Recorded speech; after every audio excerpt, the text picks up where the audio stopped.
bonne journée, l'histoire commence par une scène troublante.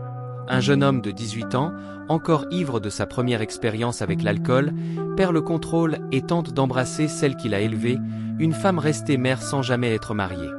La confusion est brutale, la réalité frappe aussitôt, et une gifle met fin à l'égarement.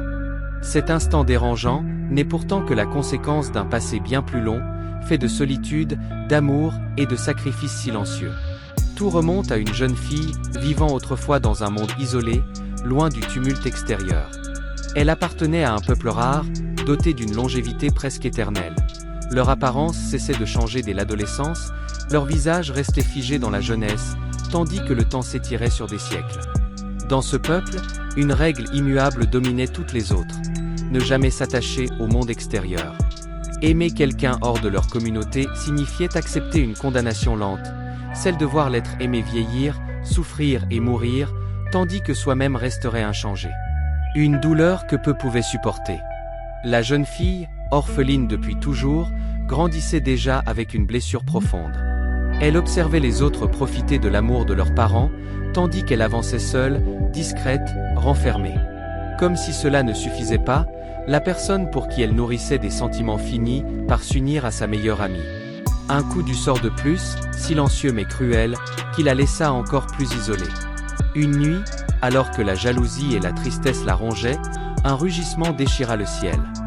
Des envahisseurs surgirent, chevauchant d'anciennes créatures ailées, venues s'emparer du sang de ce peuple à la longévité sacrée. La panique s'installa en un instant. Dans le chaos, on lui ordonna d'alerter les anciens. Elle courut, le cœur battant, mais ne trouva personne. Les portes se refermèrent, les alarmes résonnèrent, et l'espoir s'éteignit peu à peu. Les assaillants, forts de leur puissance, réduisirent la cité au désespoir. Les femmes furent emmenées, les autres laissées face à une mort certaine. Dans la confusion, une créature incontrôlable s'empara d'elle et l'entraîna loin de chez elle. Accrochée à un simple morceau de tissu, ballottée dans les airs, elle regardait les étoiles sans comprendre ce qui lui arrivait. À ses yeux, ce chaos ressemblait presque à une aventure, tant l'horreur de la perte dépassait l'entendement. Puis la chute survint. La créature s'écrasa dans une forêt sombre, et contre toute attente, elle survécut. À l'horizon, son ancien foyer brûlait. La douleur de la disparition de tout ce qu'elle connaissait la submergea. Anéantie, elle se rendit au bord d'un précipice, prête à mettre fin à cette existence devenue insupportable. C'est alors qu'un cri perça le silence, le pleur d'un nourrisson. Elle suivit ce son fragile, jusqu'à un village dévasté par des pillards. Là, dans une tente éventrée, reposait un bébé encore vivant, serré contre le corps sans vie de sa mère, transpercé par une flèche. Même dans la mort, cette femme avait protégé son enfant. Face à cette scène, quelque chose changea en elle. Le bébé, en larmes, agrippa son doigt de toutes ses forces. Ce simple geste fit fondre la carapace de douleur qu'elle portait depuis toujours. Deux êtres abandonnés par le monde venaient de se trouver. Sans vraiment comprendre ce que signifiait être une mère, elle prit une décision qui allait définir toute sa vie. Elle élèverait cet enfant. À l'aube, un nouveau voyage commença. Elle trouva refuge dans un village voisin, où une femme au cœur généreux accepta de les accueillir, consciente des difficultés d'élever un enfant seul. On lui trouva un travail modeste, le tissage, et peu à peu, un semblant de quotidien se reconstruisit. Une maison, un toit, un rythme simple. Elle observait l'enfant jouer, grandir, sourire, et un sentiment nouveau l'envahissait. Une chaleur douce, inconnue jusque-là. Les saisons passèrent. L'hiver recouvrait tout de neige, tandis qu'elle travaillait, berçant l'enfant jusqu'au sommeil. Chaque progrès, chaque pas hésitant, chaque rire renforçait ce lien invisible. Les voisins commencèrent à la voir autrement, non plus comme une étrangère silencieuse, mais comme une véritable mère.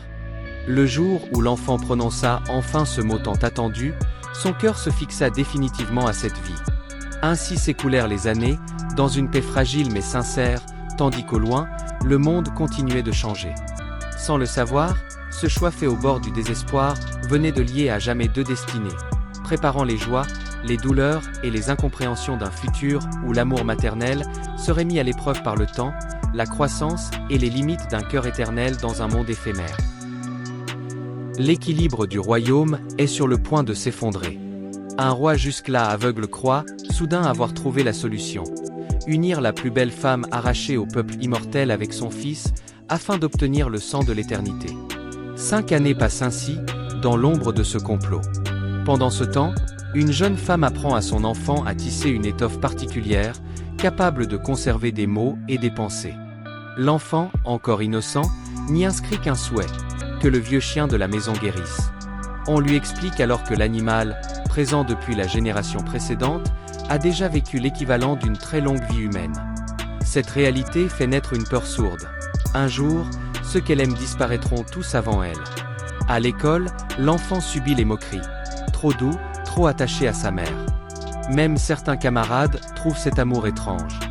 Puis une nouvelle bouleversante tombe.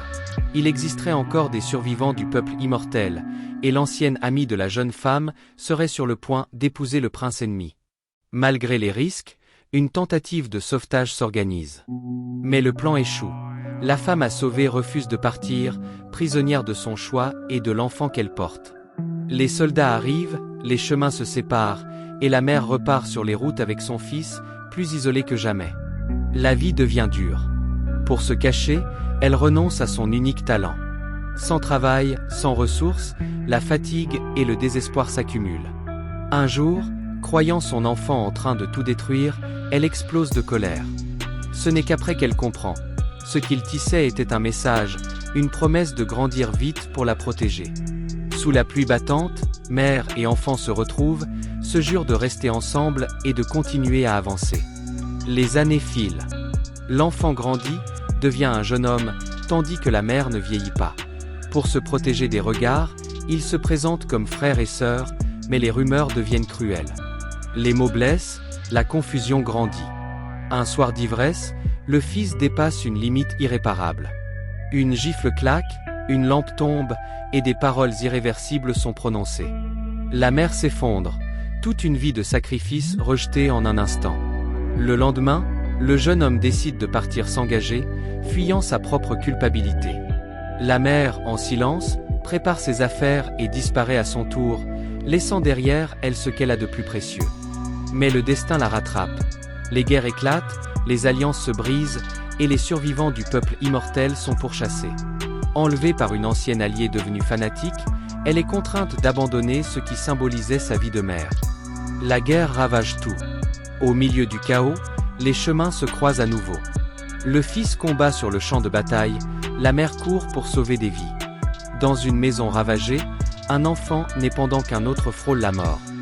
Face à ce nouveau-né, la mère comprend enfin ce qu'être mère signifie vraiment. Aimer sans posséder, protéger sans retenir. Le fils survit. Honteux, il regrette son départ. La mère, elle, ne lui reproche rien. Elle sait désormais que son rôle n'était pas de garder, mais de transmettre. Elle le confie à sa propre famille, accepte de s'effacer.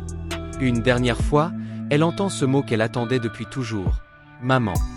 Cela lui suffit. Les années passent encore. Les royaumes tombent, les guerres s'éteignent. La mère immortelle continue sa route, témoin silencieux du temps.